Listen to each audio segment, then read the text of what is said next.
In this segment of the Holland Community Chats, I had the opportunity to connect with Pastor Andre Alexander. Pastor Alexander and the nonprofit, the Tabernacle Community Development Corporation, which is run by his church, have turned the former Farragut School into a resource center for the community called The Hub. Amongst other great organizations, this hub will feature the newest location for the Holland Law Firm, where we will offer free legal resources. Stay tuned to learn more.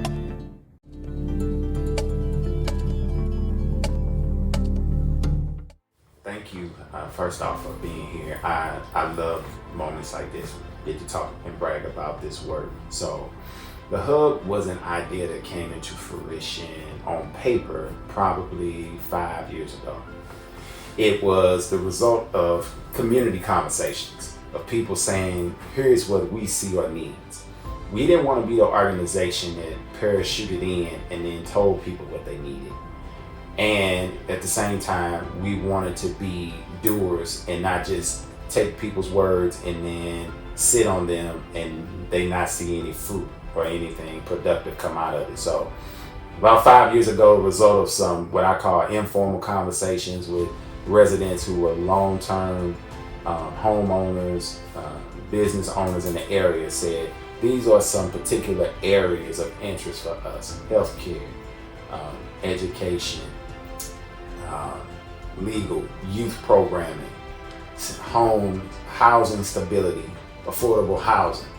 And so this building was vacant at the time, and we reached out to the owners and said, hey, would you be interested in selling it? Because at that point it didn't have a for sale sign in front of it. It was just sitting here dormant. And we said the sooner we can get ownership, the more we could go from what's on paper to really crafting a strategic plan to bring the Hub to fruition, right? So that was a long journey within itself. Won't get into all the details, but suffice to say, there was a stall that happened in getting this building. So we originally looked at in our own church, since we used the church on Sunday, how could Monday through Saturday, maybe we start a small, what we call social service incubator in our church to start serving people. And so, believe it or not, we did that. And I say that because our nonprofit began to pivot into building relationships with other organizations to serve people in the area, and then ask those organizations, rather than us sending people to you, would you be willing to come to where we are and have a set time for people to meet you in person? So we did a little of that. Then negotiations came back to fruition. We bought this building, and the first thing that was the most glaring was the healthcare piece. And so through a mutual relationship of one of our proud supporters, Brace for Impact, they introduced us to Dr. Limper. I will be forever grateful for him. He's on a Mercy physician, has a Mercy practice, and he came down and heard our vision for this building of wanting to have multiple partners in one place, a one-stop shop, i.e. the name Hub. Think of a wheel. In the middle of the wheel is the hub of the wheel, and the spokes connect back to the hub. That's, each partner is a spoke in making the wheel of the community go round. And so from there, Mercy signed on. They were first. Then Catholic Charities became next with Pathways to Progress. And we share a synergy of wanting to see families thrive, and particularly youth with inside families thrive. So that was an easy one. Maryville came as a indirect relationship. They were looking to find new space, and they wanted to be in a more residential area where youth could access those services. Speech therapy services are near and dear to my heart because of our Kendall, my daughter, has been in speech therapy services her entire life, and Maryville University supplied the entity that we go to. So it was like, yes, let's do this, let's figure it out. We did, sign an MOU and a lease. And then another of our supporters wanted to train young people and expose them to tech, and specifically programming, because we have the NGA that is literally 1 mile from this place, to say, what would it look like if you start training up young people to be able to once again get jobs in their own neighborhoods and walk to work or have a short drive to work and build their families here. And so from there, we adopted and created a plan, And now our target date is the first week of March to open up that Youth Tech Center. We just hired an awesome young lady to be program coordinator, and she's moving forward with curriculum. And then the legal.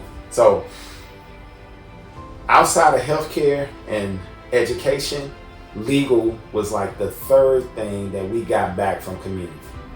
And it wasn't just about, I've got an issue. It's also the education piece. A lot of people say, I don't understand, what happens if I get a ticket or I get a citation from the building inspector on my property. What's the difference between a minor infraction and a major one? And who do I talk to? And does this follow me long term even after I resolve the issue? Is it something that goes on a record? And so we have been praying about legal. Like, what does that look like? Who can we work with? Who can we partner with?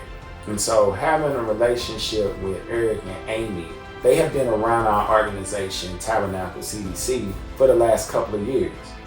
And they have been supportive of us. And so one day, literally, it's going to sound like a fairy tale, but it is the truth.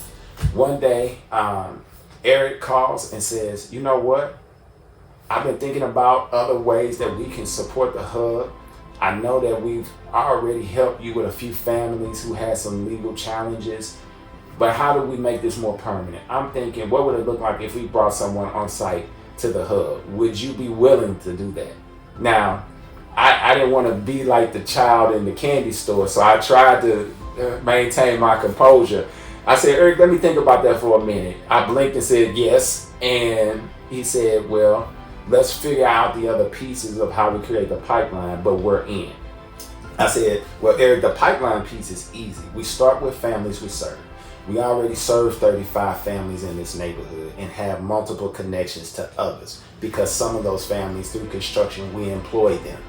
And most people that we employ have come from a history or a past, and they've got something there, whether it's an outstanding issue with a license, all the way up to custody challenges with children, to I need to be able to get my license back so that I can obtain the ability to drive and have transportation to keep my gainful employment. So with that, I said, that's our pipeline. And he said, I agree. Well, I want to bounce this off a few people that I know. And so he did. And came back a couple of weeks later, he said, I need a lease. Let's make this official.